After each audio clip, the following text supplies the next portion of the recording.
Assalamualaikum warahmatullahi wabarakatuh. Video pertama tadi kita sudah bahas terkait dengan domain kebijakan. Di video kedua kali ini saya akan bahas terkait dengan domain yang kedua, yaitu domain tata kelola dengan 3 aspek. Namun kita akan bagi videonya ke dalam 3 video ya per aspek. Dan aspek yang akan kita bahas kali ini adalah aspek perencanaan strategis SPBE. Yuk simak videonya.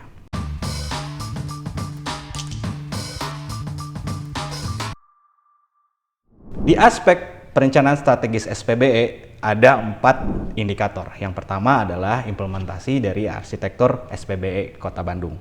Yang kedua adalah implementasi dari peta rencana. Yang ketiga adalah rencana dan anggaran SPBE. Dan yang terakhir adalah inovasi proses bisnis SPBE. Kita mulai dari implementasi arsitektur SPBE Kota Bandung. Arsitektur SPBE Kota Bandung sendiri telah dituangkan sebelumnya di dalam kebijakan internal SPBE Kota Bandung melalui Perwal nomor 60 dan juga Perwal nomor 85 terkait dengan arsitektur. Ada 6 komponen yang dimana di dalam implementasinya itu kita sebarkan kuesioner ke semua perangkat daerah untuk mengisi arsitektur Kota Bandung yang akan disesuaikan dengan arsitektur nasional.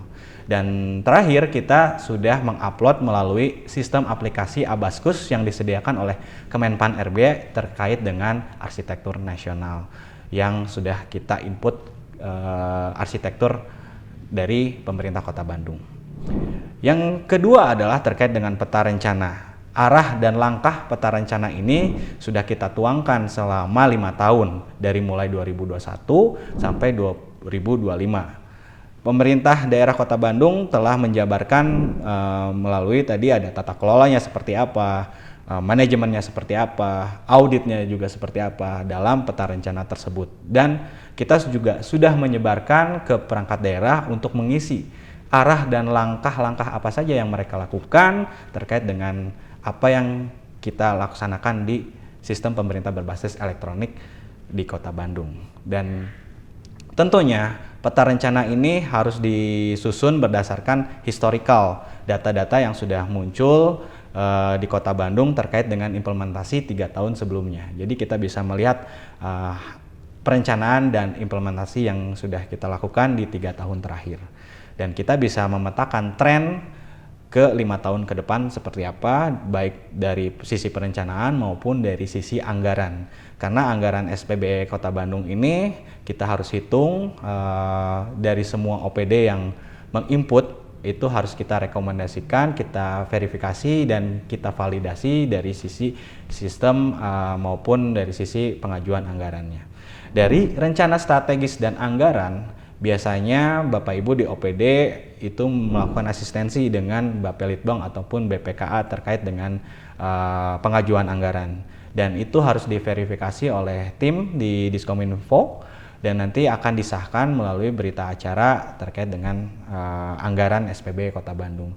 Dan kita telah menginventarisir di 2023 ini anggaran total untuk satu Kota Bandung itu sekitar 158 miliar terkait dengan SPBE, baik dari sisi aplikasi maupun infrastruktur yang dibutuhkan oleh kita semua.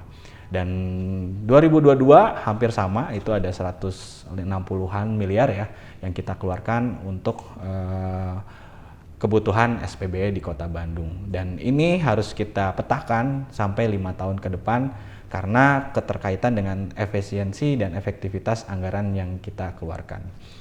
Di dalam kebijakan tata kelola itu ada terkait dengan proses bisnis.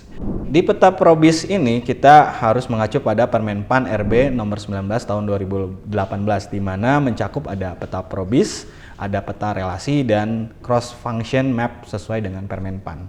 Dan kita harus melakukan koordinasi dan konsultasi terkait dengan penyelenggaraan urusan pemerintah ini sesuai dengan arsitektur SPBE nasional. Dan biasanya kita melakukan beberapa tahapan di rekayasa proses bisnis. Ada melakukan redesign, yang kedua melakukan rework, Yang ketiga melakukan removing, yang keempat melakukan outsource, ataupun yang terakhir kita melakukan replace atau otomasi. Jadi kita bisa petakan mana yang memang probis kita yang awalnya manual menjadi SPBE, itu ada perubahan-perubahan dari sisi removing misalnya yang asalnya 10 tahap menjadi 2 tahap, itu jadi efisien waktu ya. Terus juga ada yang awalnya secara manual sekarang melakukan dengan otomasi, itu juga inovasi proses bisnis. Dan tentunya kita harus melakukan review terkait dengan probis-probis yang sudah existing dengan inovasi yang kita lakukan di proses bisnis. Dan di aspek rencana strategis ini memang keempatnya saling berhubungan ya. Dari arsitektur diturunkan melalui peta rencana butuh anggaran, dan semua harus termuat dari sisi probis yang sudah dilakukan. Dan dengan inovasi yang dilakukan kita bisa memetakan melalui kebalikannya ya, anggarannya berapa, nanti peta rencana seperti apa, dan masuk di arsitektur nasional yang mana. Itulah sekian terkait dengan aspek perencanaan strategis SPBE. Mudah-mudahan bisa tergambarkan formulir-formulir yang harus diisi dari arsitektur, peta rencana, anggaran, dan juga probis SPBE. Silahkan Bapak Ibu baca lagi modulnya dan tentunya lakukan post-test agar kita lebih paham terkait dengan aspek tata kelola SPBE di aspek perencanaan strategis SPBE Kota Bandung. Terima kasih. Assalamualaikum warahmatullahi wabarakatuh.